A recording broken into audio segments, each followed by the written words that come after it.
typical vinyasa yoga class. So you're doing your sun salutations, or you're anywhere in downward dog and you're being asked to walk, or you're being cued to walk, step, or hop to the front of your mat. So we're just going to kind of go over that and look at some different options and ways to kind of get there, and maybe ways to make getting there a little bit more accessible. I do have another video on step throughs, and that is equally relevant. So you can always look at that. That's kind of just for one, like the walk, step, or hop. That would be relevant for the step part. So I might kind of go through that part a little bit quickly because I already sort of went through it, and then just focus it on the walking and the hopping part. But this will be a good way to sort of to talk about all of it. As you can see, I don't really plan these, and I just kind of wing these videos. So, and I'm really bad at editing, and one day I'm going to go viral for all the wrong reasons, and I'm really worried about that. Anyway, so you've got, I would recommend, if you have blocks, I would recommend using them. They are a really, really great tool, especially for this particular transition. So if you have blocks, definitely use them. If you don't have blocks and you feel like you would benefit from them, they're generally pretty affordable. I think you can get like a 2-pack from Gaiam for maybe $14, but don't quote me on that because I have absolutely no like real idea because I don't check the prices all the time. But as far as yoga props go and workout products and stuff, they are on the more affordable side. So as I said, you're coming into your flow through, you're in downward dog, and now you're being asked to walk, step, or hop into a forward fold. So the first thing would be to walk. So that is what it sounds like. You're just taking a couple of steps forward into your forward fold. This is what I typically do when I am teaching these classes because it's very hard to talk and do anything else. So I just walk. Now that might be really difficult. Typically, what I see a lot of students start to do is they can't really keep their fingers on the ground, so they kind of like get up a little bit, walk, and everything, and that's fine. There's definitely nothing wrong with that. The way that we can kind of mitigate that is lifting up through the hips and thinking about lifting through the pelvic floor, bringing the belly button to the spine, and really lifting up kind of creates a little bit more space. And sometimes that's all you need is just a little bit more lift in the legs to kind of get that space. Sometimes you've got short arms like me and a big belly like me, and you could do all the lifting you want and that would still be kind of difficult. It also kind of requires more flexible hamstrings, which I do have. So that's how it sort of makes it a little bit easier on my body. So coming back into your downward dog, you're lifting up through the hips. If you want to see how that would feel, bend your knees and then lead with your hips to come up. And this will give you more lift, which may allow you to step forward, rising up on your fingertips into your forward fold.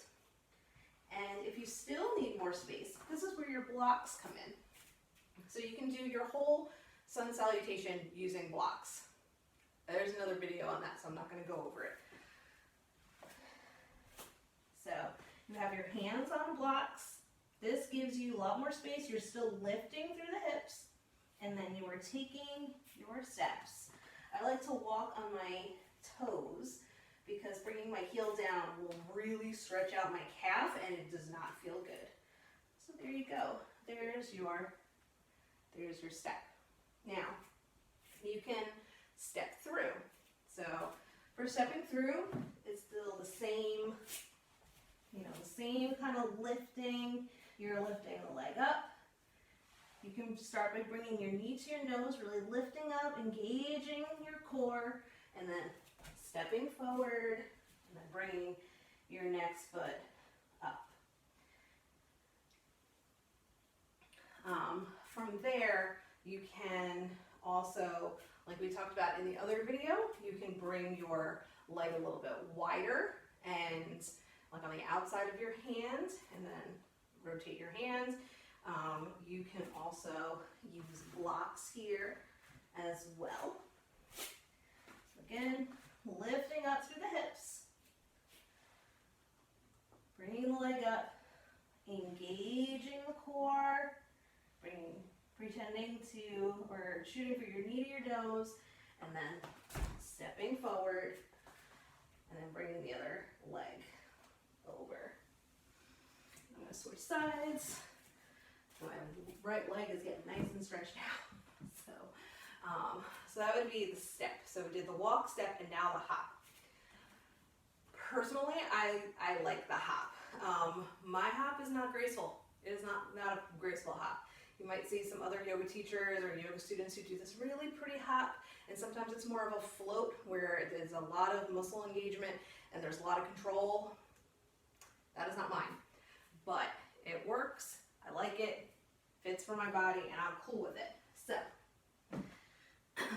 for what I do, now I have a lot of external rotation in my hips, so keeping my feet out and my knees turned out feel a lot better than keeping them straight. So, you bring your hands down.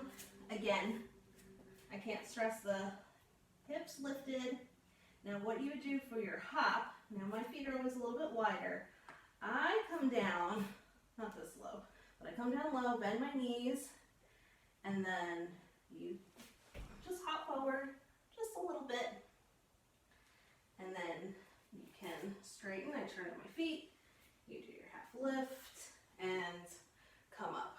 So really try to get, you don't have to hop super far. You know, you don't have to get in between your hands. That's not accessible for a lot of people. And when you get to the top, you can always move back to the top of your mat. There's no one says that, that you can't do that.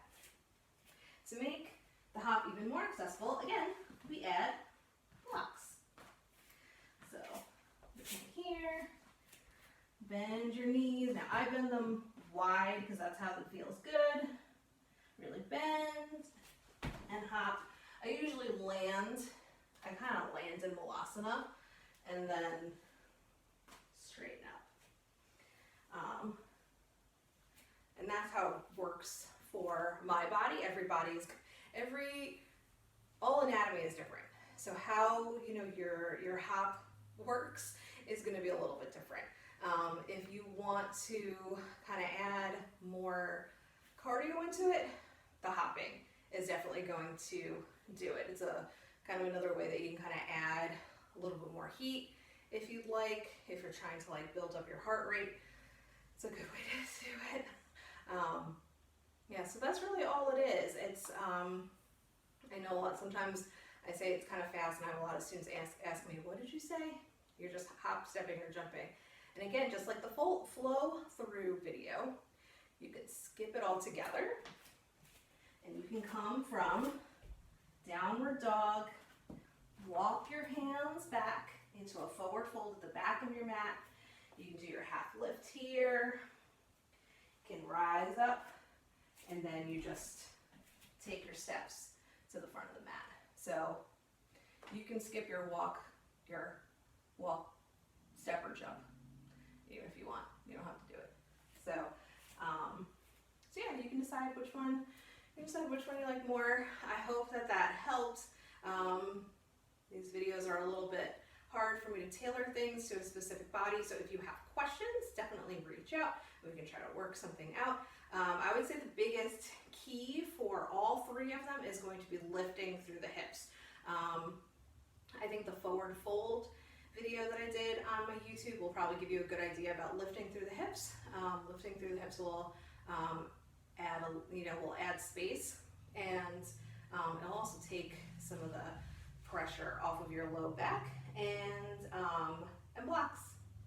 I personally need blocks. I use blocks in my personal practice all the time. I partook in a yoga class last year it was the fall equinox, where we did 108 sun salutations, and I used blocks for every single one of them. I didn't hop for every single one of them, but I used blocks for I think probably every single one of them. So use blocks, I like them. So I hope that's helpful. If you need more, there are a million ways that you can reach out to me, and I hope that you do so. So thanks so much.